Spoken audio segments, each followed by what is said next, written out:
O pós-milenismo foi uma das visões mais intrigantes e influentes da história da escatologia cristã. Entre o início do século XVII e o final do século XIX, ele moldou não apenas o pensamento religioso de milhões de protestantes ingleses e americanos, mas também influenciou reformas sociais, movimentos utópicos e até o espírito de progresso iluminista. Acreditava-se que o mundo estava caminhando para uma era de 1000 anos de paz e justiça, que é o milênio do Apocalipse, e que esse período seria alcançado por meio do esforço humano, pela atuação do cristianismo em parceria com o progresso. Mas o que exatamente era essa perspectiva? Como ela surgiu, ganhou força e eventualmente entrou em declínio?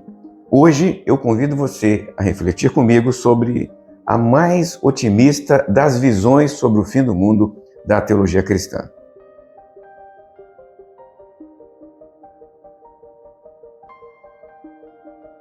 O termo pós-milenismo se refere a uma interpretação específica sobre o fim do mundo que ganhou forma com Daniel Whitby, um teólogo anglicano do início do século XVIII. Ele não foi o criador da ideia, mas certamente a forma como a corrente se desenvolveu em tempos recentes é devedora deste teólogo da pequena vila inglesa de Rushden. Whitby, em sua obra de 1703, intitulada Paráfrase e Comentários do Novo Testamento, propôs o que ele chamou de uma nova hipótese. Ele sugeriu que o milênio, esse período de paz e prosperidade descrito no capítulo 20 do livro de Apocalipse de João, ele precederia e não se seguiria à segunda vinda de Cristo. Isto era revolucionário para a época. A visão tradicional de muitos teólogos até então era a milenarista.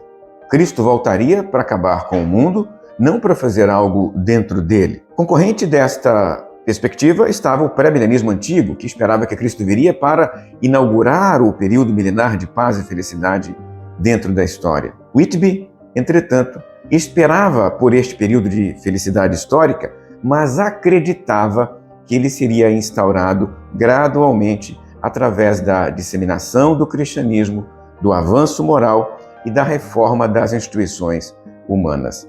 De acordo com ele, o Espírito Santo guiaria o mundo para uma era de paz e justiça, sem a necessidade de uma intervenção direta e imediata de Deus na história. Ou seja, neste caso, Cristo não precisaria vir para inaugurar o milênio, mas para fechar o milênio. Ele voltaria após o milênio para terminar com a história da humanidade.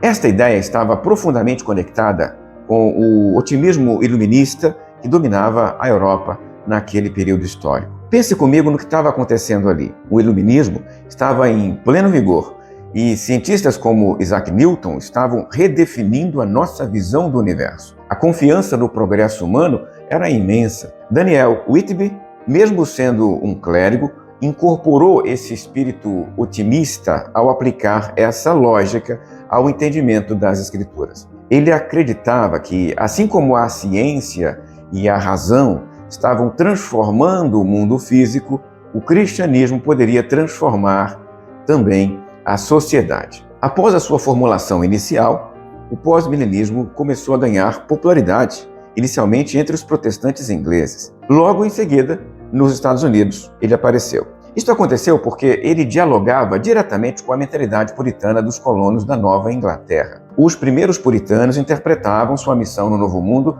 como um chamado divino para construir uma sociedade modelo, uma cidade sob o monte, como definiu John Winthrop em 1630. Embora essa visão inicial não fosse explicitamente escatológica, ela já trazia um tom milenarista. No entanto, foi durante o grande despertar, na metade do século XVIII, que o pós-milenismo realmente começou a florescer na América.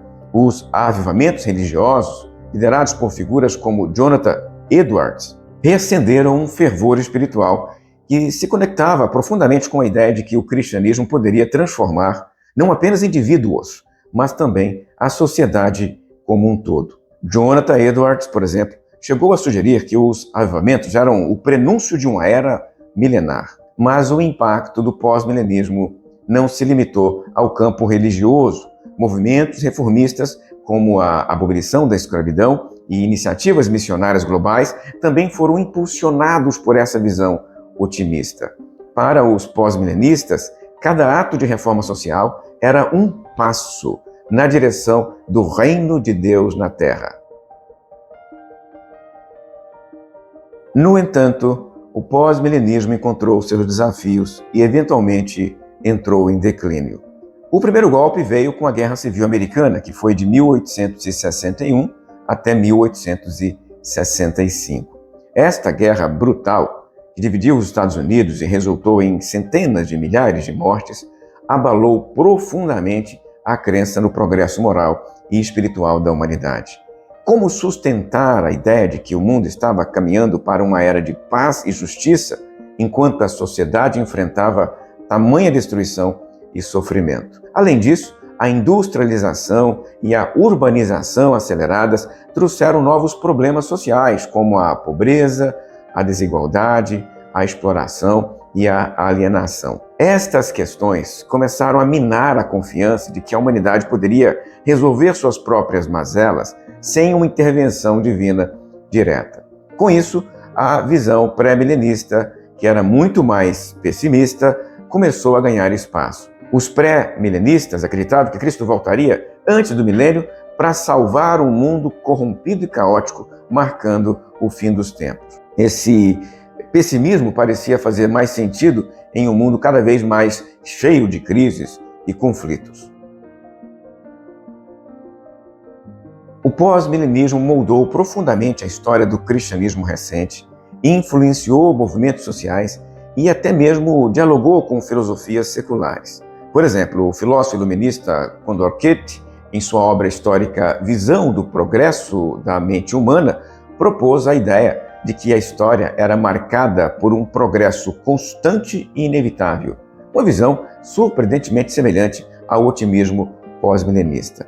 Além disso, até mesmo movimentos sociais e utópicos, como o socialismo de Robert Owen e as teorias de Karl Marx, carregam traços do mesmo otimismo histórico. O pós-milenismo significa que, em diferentes momentos da história, cristãos acreditaram que o reino de Deus poderia ser instaurado na Terra pela ação humana.